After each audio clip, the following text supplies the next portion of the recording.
అందరికీ నమస్కారం. సంస్కృతి సంపద యూట్యూబ్ ఛానల్ తరపున అందరికి స్వాగతం. శ్రీ లలితా సహస్రనామావళి సామాజిక దృక్పథం అనే శీర్షికలో శ్రీ వింజమూరి బాలమురళి గారు ధారావాహిక ప్రసంగం చేస్తున్నారు. వారి ధారావాహిక ప్రసంగంలో ఈరోజు 93వ ప్రసంగం చేస్తున్నారు. శ్రీ బాలమురళి గారికి స్వాగతం. ధన్యవాదాలు ఆచార్య వెంకటేశ్వర గారు. అలాగే సంస్కృతి సంపద వీక్షకులందరికీ కూడా సాధారణంగా ఆహ్వానం పలుకుతూ ఈ లలితా సహస్రనామావళి సామాజిక దృక్పథం అనే అంశంలో యథాపూర్వం అమ్మవారి యొక్క నామ వైభవాన్ని మనం తెలుసుకుందాం.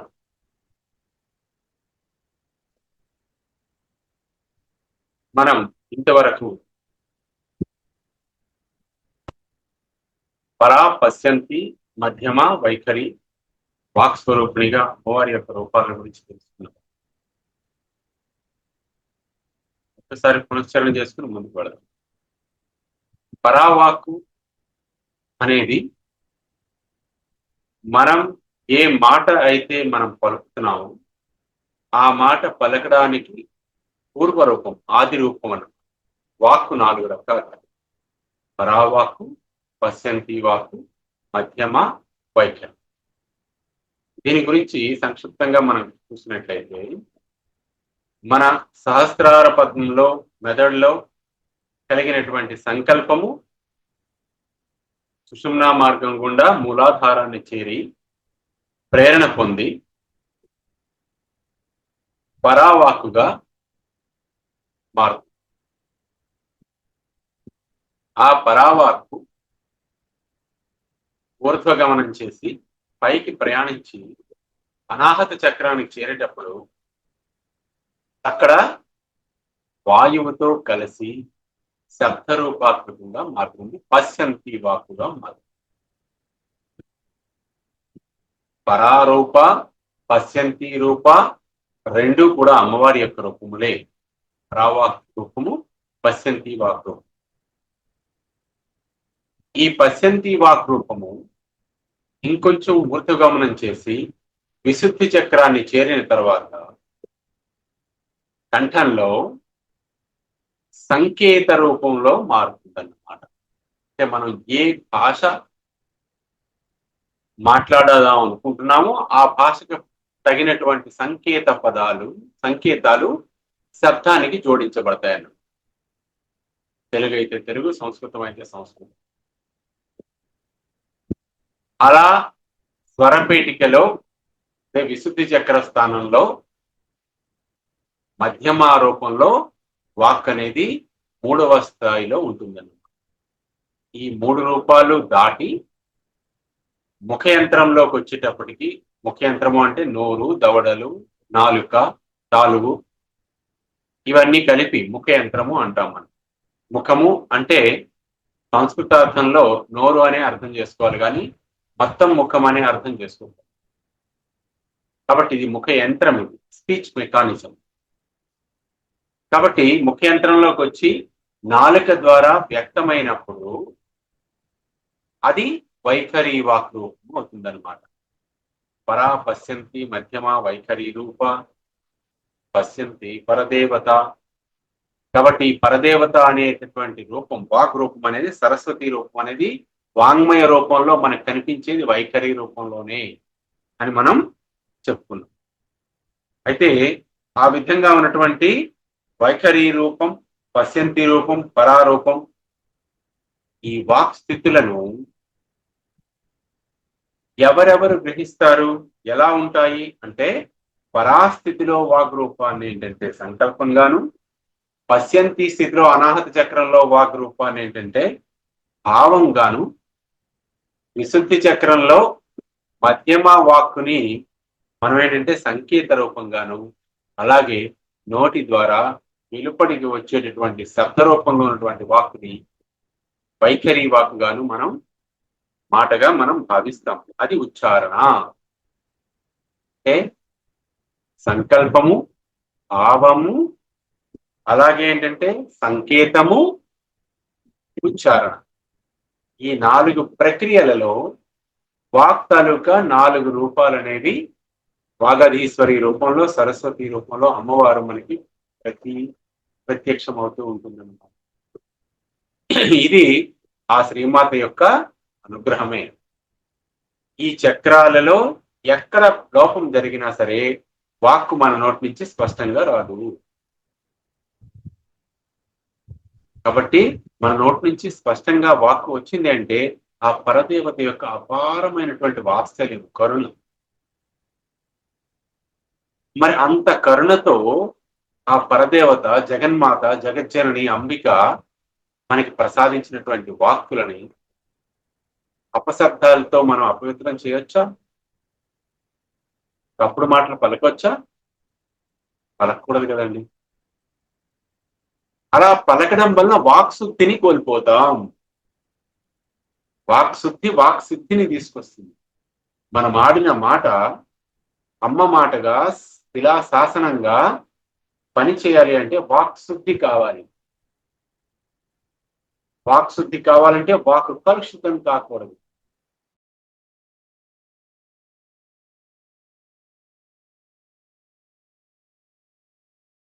సంకల్పాలు ఇవన్నీ వాక్కుని కలుషితం చేస్తూ ఉంటాయన్నమాట. కాబట్టి అలాంటి దురాలోచనలు, దుస్సంకల్పాలు మనకి లేకుండా మనం దూరంగా ఉండగలిగితే, సాధన చేసి వాటిని విడిపించుకోగలిగితే శుద్ధమైనటువంటి వాక్ ప్రవాహం అనేది సిద్ధవాక్కు అవుతుంది. అటువంటి వాళ్ళని వశ్యవాక్కులు అంటారు. అటువంటి వాళ్ళకి అనుగ్రహము, నిగ్రహానుగ్రహ శక్తి అనేది వస్తుంది. ఇంతటి శక్తి వాక్కుకి ఉన్నదన్నమాట. మనం మామూలు మన ఈ కాలంలోనే తీసుకుందాం. మన 18, 17 శతాబ్దంలో వేములవాడ భీమకవి కవులు, అలాగే శ్రీనాథ మహాకవి ఇంతటి వాక్ సిద్ధి సంపన్నుడు అంటే ఆయన బావగారైనటువంటి పోతన గారిని ఆట పట్టించడానికి పల్లకి మీద వస్తూ ముందున్న వాళ్ళని ఎవరే మీరు వదిలేయండి రా అన్నట్ట. కాడే వదిలేస్తే ఏమవుతుంది? పల్లకి పడిపోలేదు. పల్లకి నడుస్తూనే ఉంది. ఓ పక్క మనుషుల్ని వదిలేయమన్నాడు ఆయన. వెనకనున్న వాళ్ళు మోస్తున్నారు. ముందనేంటంటే పల్లకి ముందుకు వెళ్ళిపోతుంది. పొలంలో దున్నుతున్నటువంటి పోతన గారి కుమారుడు చూసి, నాన్నా చూసారా, మామయ్య ఏంటంటే పల్లకిని పట్టుకున్న బోయల్ని ముందుకి తప్పుకోమన్నాడు. ఎవరు పట్టుకోకుండానే పల్లకి వెళ్ళిపోతున్నారు అన్న అంటే పోతన గారు చూశారు. మన మామూలు జన వాక్శక్తి గురించి చెప్పుకునేటటువంటి మామూలు ప్రజా వాక్కులలో ఉన్నటువంటి కథే అయినా సరే దాని వెనక రహస్యం చూడండి. వాక్సిద్ధి వాళ్ళకు ఉన్నది అని చెప్పడానికి ఇది ఉదాహరణ. ఈయన చెప్పాడంట, బ్రై నువ్వు దున్నుతున్నావు కదా 2 కాడేడ్లు, ఒక ఎద్దుని విడిపించే వదిలేరా అన్నట్ట.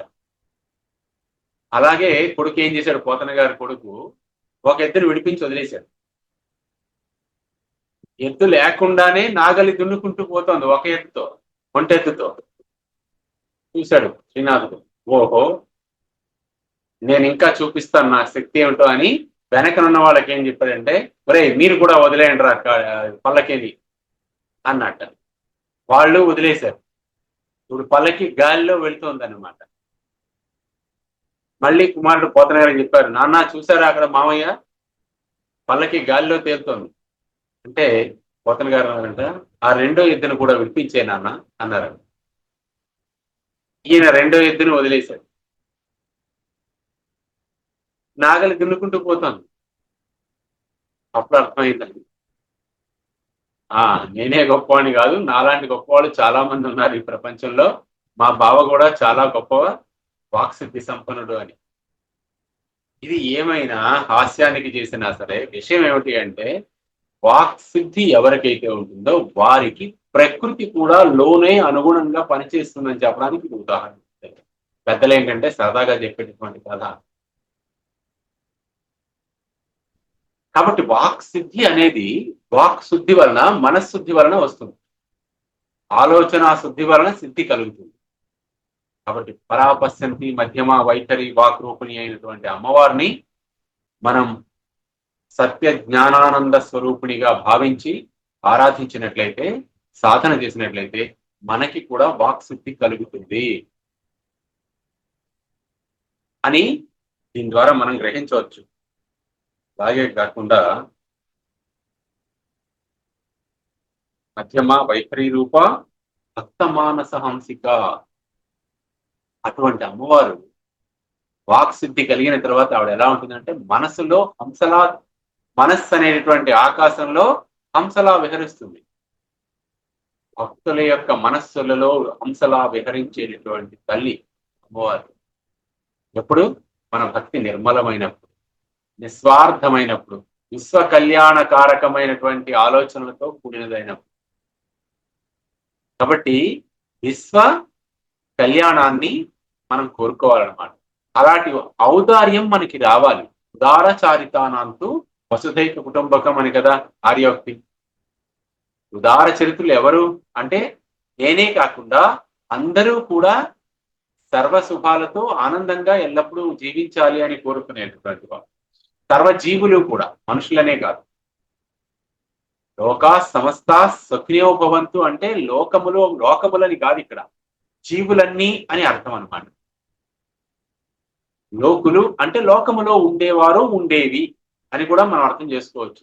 స్థావర జంగమ మొదలైనటువంటి అన్ని కూడా స్థావర జంగమాత్మకమైనటువంటి సృష్టి అంతా, చరాచర జడములు ఎన్నున్నా సరే.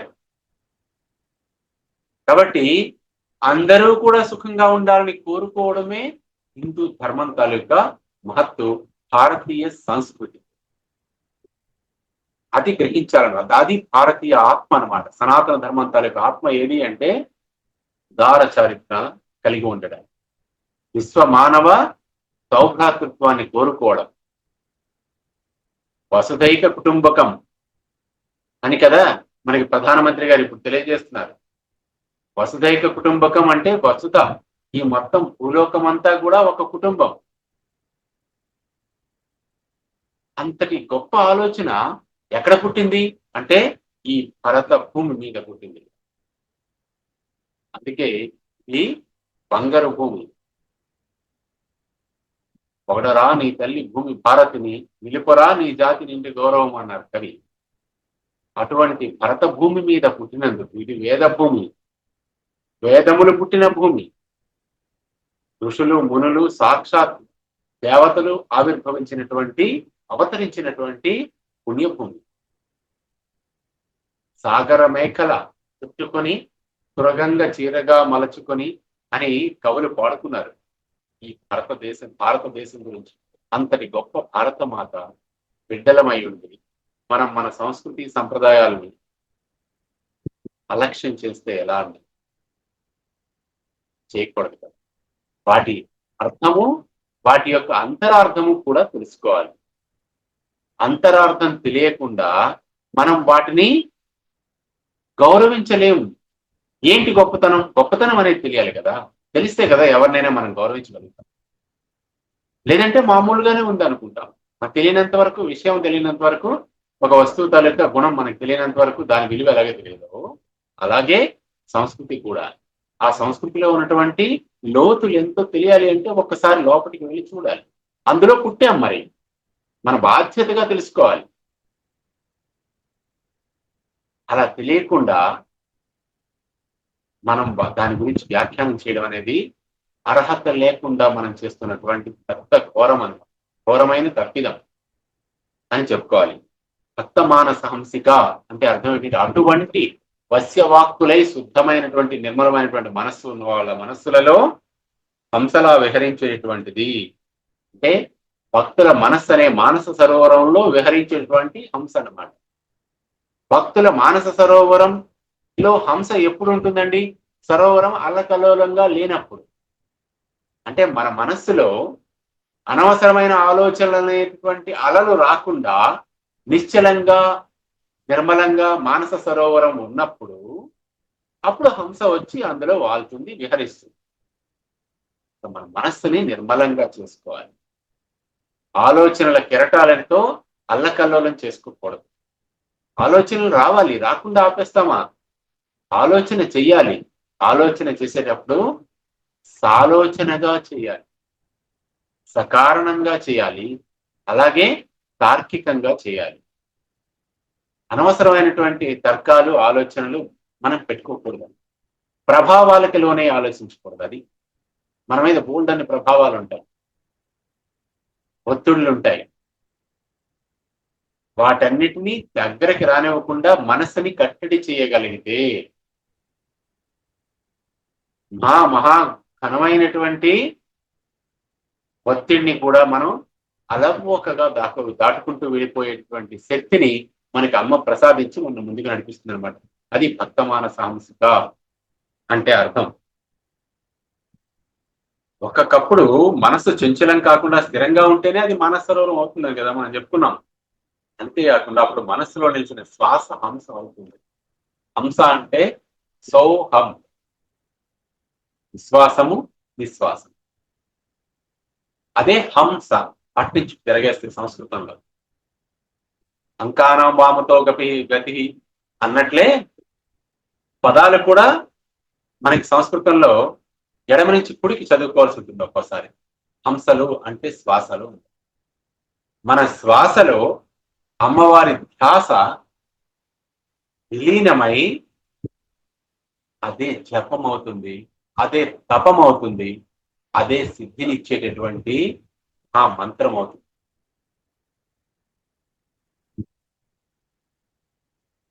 కాబట్టి మనం ఒక మాట ఇక్కడ చెప్పుకోవాలి.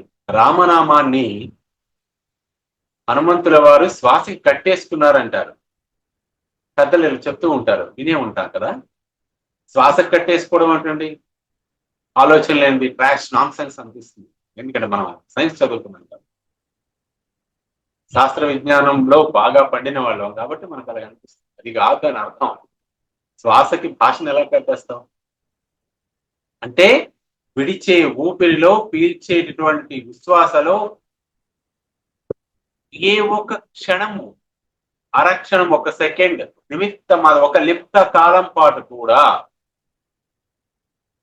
పరమేశ్వరుని యొక్క మహిమని మరిచిపోకుండా ఉండడం, అది శ్వాసకి కట్టేయడం అంటే అది హంస.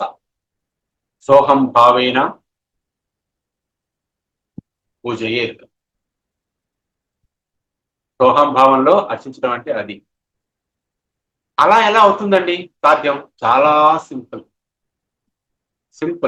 గురువు గారు చెప్పినటువంటి అందించినటువంటి విషయం మీకు అందిస్తున్నారు.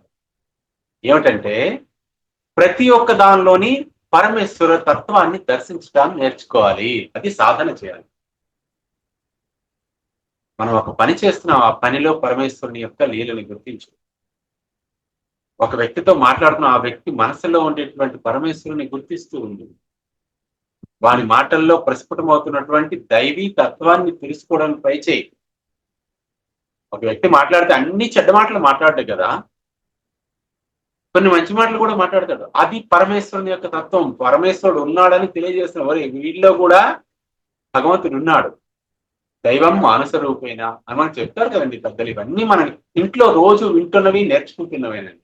మనం పట్టించుకోం, అంతే తేడా. దేవుడు ఎక్కడి నుంచో ఆకాశంలో తప్పీయమని దిగి రాడు. మనలోనే ఒకడుగా ఒక్కసారి వెంటనే చెయ్యిచ్చి మనని పడిపోయిన వాడిని పైకి లేపుతాడు. ఆయన వాడే భగవంతుడు. ఎవడు నీకు చెయ్యి అందించి నువ్వు పడిపోయినప్పుడు లేపి నీకు దులిపి మరీ బాబు దెబ్బతగిలిందా అని జాలి చూపిస్తున్నాడు, వాడే పరమాత్మ. అదే అనుగ్రహం. అది గ్రహించలేకుండా పరమాత్మ అంటే ఆకాశం నుంచి మబ్బులు వస్తాయి, మెరుపులు మెరుస్తాయి, ఓహో ధామ్ అనేటంటే పెద్ద వెలుగు వెలుగుతుంది. ఇవన్నీ సినిమాల్లో చూపించే కథలు. అంత అవసరమా? అసలు మన శరీరానికి, మన కెపాసిటీకి అంత అర్హత ఉందా? అసలు అంత అర్హత ఉందనుకుని పరమేశ్వరుడే డైరెక్ట్ గా కనిపిస్తే ప్రత్యక్షంగా మనం తట్టుకోగలమా? ఈ కళ్ళతో దర్శించగలమా? అంతటి తపశ్శక్తి ఉందా? శ్రీకృష్ణుడు విశ్వరూప సందర్శనం కౌరవ సభలో చూపించినప్పుడు ఎంతమంది చూడగలిగారు? ఒక్కసారి పురాణానికి వెళదాం. చాలా మంది చూడలేక కళ్ళు మూసుకున్నారు అని వర్ణించాడు వ్యాస మహర్షి. మరి అంతటి వాళ్ళే చూడలేకపోయినప్పుడు అల్పురం మనం ఎక్కడ చూడగలుగుతాం? అటువంటి భగవంతుడి దర్శనం నాకు కావలేదు, అయిపోవాలి అనుకుంటే ఎందుకు అవుతుందండి? ఎదుటివారి మనస్సుల్లో ఉన్నటువంటి భగవంతుడిని దర్శించాలి. పరమేశ్వర తత్వం ప్రతి ఒక్కరిలో ఉంది. చిత్ శక్తి చేతనారూప, జడ శక్తి జడాత్మిక. మన చిత్తములో ఉన్నటువంటి చైతన్య రూపము, జడాచరములలో ఉన్నటువంటి చైతన్య రూపము, జడములు అజడములు, కదలనివి కదిలేవి చరాచరము, అన్నిట్లోని చైతన్య రూపంలో ఉండేటువంటి శక్తి ఆ పరమేశ్వరి యొక్క అంశమే అని మనం గుర్తించాలి. ఒక లోహం తీసుకున్నాం, దాన్ని కొడితే టంగుమని శబ్దం వస్తుంది కదండి. శబ్దం ఎందుకు వచ్చిందండి? దాని మీద ఒత్తిడి కలిగినది కాబట్టి అందులో శబ్దం ఉత్పత్తి అయింది. శబ్దం ఎక్కడ ఉత్పత్తి అవుతుందో అక్కడ శక్తి ఉన్నది అని అర్థము. మెరుపు ఎక్కడ వస్తున్నదో అక్కడ శక్తి ఉన్నది అని అర్థము. మనం సైన్స్ చదువుకున్నాం కదా. ఒక లోహం మెరుస్తున్నదండి, మెరుస్తున్నదంటే అర్థం ఏమిటి? శక్తిని గ్రహించి కాంతిని గ్రహించినటువంటి ఎలక్ట్రాన్లు లోవర్ ఆర్బిట్ నుంచి అప్పర్ ఆర్బిట్ కి జంప్ చేస్తాయి. వాటి యొక్క గతి శక్తి పెరుగుతుంది, వాటి ఆర్పిఎం పెరుగుతుంది. అలా పెరిగి పైకర్పరంలోకి పై కక్షలోకి వెళ్ళినటువంటి ఎలక్ట్రాన్లు తిరిగి శక్తిని కాంతి రూపంలో ఉద్గారం చేసినప్పుడు మళ్ళీ తిరిగి తమ స్వకక్షలోకి కింద కక్షలోకి వచ్చేస్తాయి. అలా అవి విడుదల చేసినటువంటి శక్తి కాంతి రూపంలో మనకి మెరుపు రూపంలో లోహం మెరుస్తున్నది అన్నట్టు మనకు కనిపిస్తుంది. ఇదే కదండి మనం చదువుకున్నది.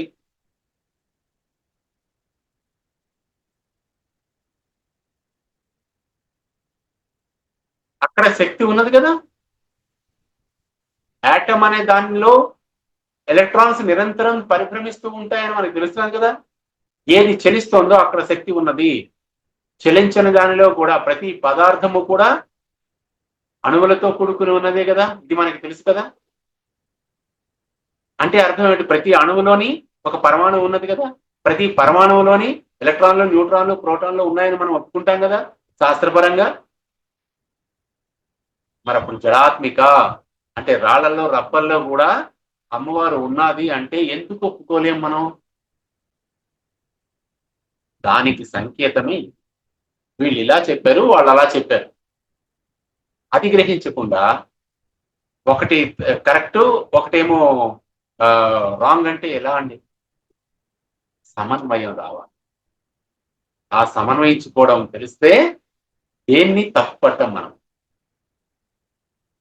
అసలు తప్పులు పట్టుకోవడం అనేదే ఒక పెద్ద జబ్బు. తప్పెందుకు పట్టుకోవాలి? అసలు ఇన్ని తప్పులు పట్టుకోమని పుట్టించలేదు భగవంతుడు, ఒప్పులు పట్టుకోమని పుట్టించాడు. పట్టుకున్నది ఏదో సరైనది పట్టుకో. అమ్మ పాదాలు పట్టుకుంటే అన్ని కరెక్ట్, ఏది పట్టుకోవాలో ఆవిడ చూపిస్తుంది. ఎందుకంటే ఆ శివ జ్ఞానాన్ని మనకు అందించేది ప్రజ్ఞాన ఘనరూపిణి. అసలైనటువంటి జ్ఞానం రూపం అమ్మవారే కాబట్టి అసలైనటువంటి జ్ఞానాన్ని మనకు అందిస్తుంది అన్నమాట. అది అమ్మవారి యొక్క మహిమ అన్నమాట. అదే మహిమ, అంతకన్నా ఇంకేమిటి మహిమ. తర్వాత కామేశ్వర ప్రేరణాడి ప్రజ్ఞ కామ పూజిత అమ్మవారు అనేది. కాబట్టి శ్వాస నిలుచుట అని మనం ఎప్పుడూ అనకూడదు. శ్వాసను నిలుపుట అనాలి. శ్వాస నిశ్వాసాలని మనం ప్రాణాయామం చేసేటప్పుడు శ్వాస నిలిచింది అంటే నువ్వు చచ్చిపోయావు అని అర్థం. శ్వాస నిలిపేను అని చెప్పాలి అంటే శ్వాసని ఆపేవన్న మాట. కాబట్టి రెండుకి భేదం ఉంది. శ్వాస నిలుచుట స్టేషన్లో రైలు ఆగడం లాంటిది. శ్వాస నిలుపుట అంటే దొంగలు వచ్చి రైలు బలవంతంగా ఆపడం లాంటిది. అంటే ఏ జలుబు చేసి కఫం వల్ల శ్వాస ఆగిపోయింది అదన్నమాట. దానికి ఇంతకన్నా మరి పెద్ద ఉదాహరణ గురువుగారు ఇంకేం చెప్తారు. కాబట్టి శ్వాస నిలిచిన స్థితిలో ద్రష్ట, దృష్టి, దృశ్యము లేదా జ్ఞానము, జ్ఞేయము, జ్ఞాత ఏకమై ఉంటాయి. జ్ఞానము, జ్ఞేయము, జ్ఞాత ఏకమై ఉంటాయి. ఎప్పుడు? శ్వాస మనము ఒకే కేంద్రము మీద, ఒకే బిందువు మీద నిలిపినప్పుడు, ఏకాగ్రంగా ఉన్నప్పుడు. అలా ఉన్నప్పుడు జ్ఞానము ఒకటే, అంటే తెలియవలసినది ఒకటే, తెలుసుకుంటున్నవాడు ఒకటే, తెలియబడేది ఒకటే. అదనమాట జ్ఞాన జ్ఞేయ జ్ఞాతలు. అలాగే ద్రష్ట, దృష్టి, దృశ్యము.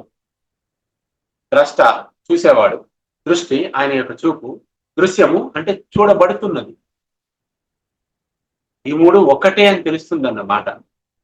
ఇప్పుడు భక్తమానస హంసిక, అమ్మవారు మన మనసులో ఉన్నది అని తెలియాలి అంటే ఆ మూడు ఒకటే రాబాబు అని తెలిసినప్పుడు. రామేశ్వరి శివుని యొక్క ప్రాణనాడీ స్వరూపిణి, నరాలు రాగి తీగలు లాంటివి.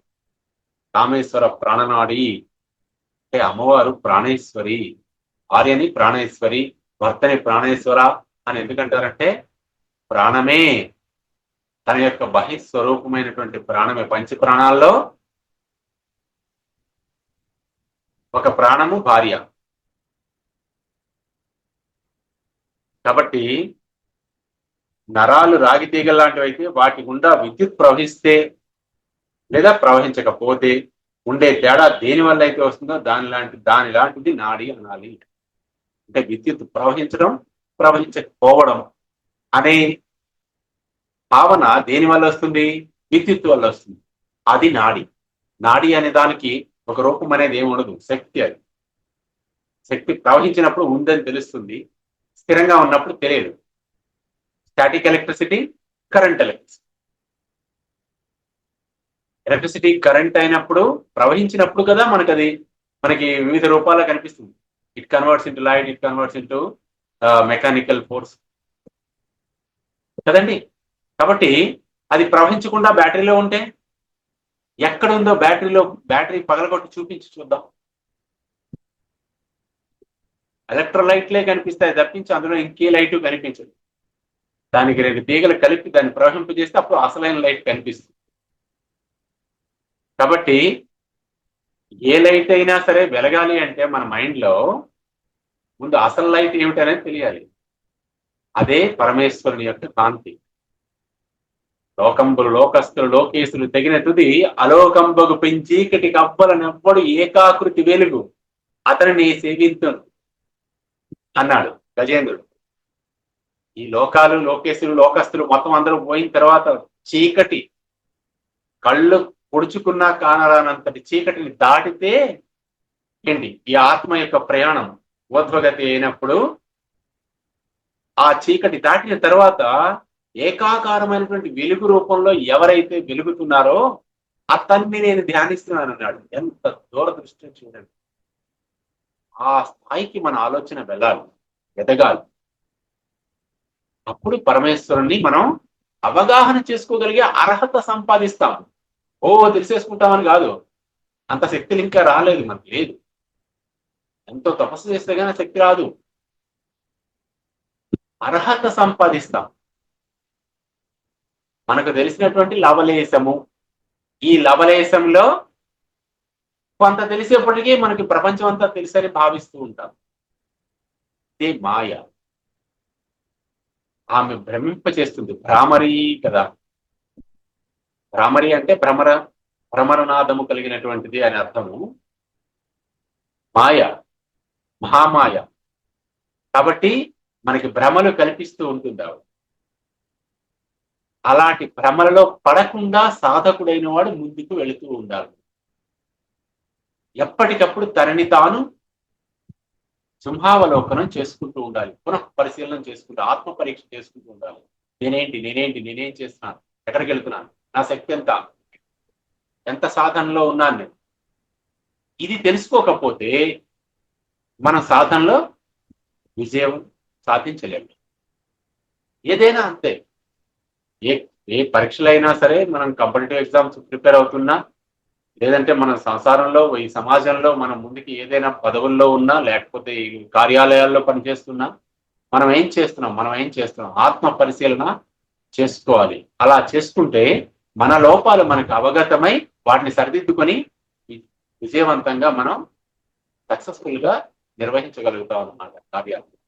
అందుకు ప్రాణనాడిగా మనలో ప్రవహిస్తున్నటువంటి విద్యుత్ రూపంలో ఉన్నటువంటి అమ్మవారిని మానిస్తే మనకి ఈ రకమైనటువంటి చైతన్యం కలుగుతుంది అనమాట. శ్రీమాత్రే నమః, శ్రీ గురుభ్యో నమః. అస్తు.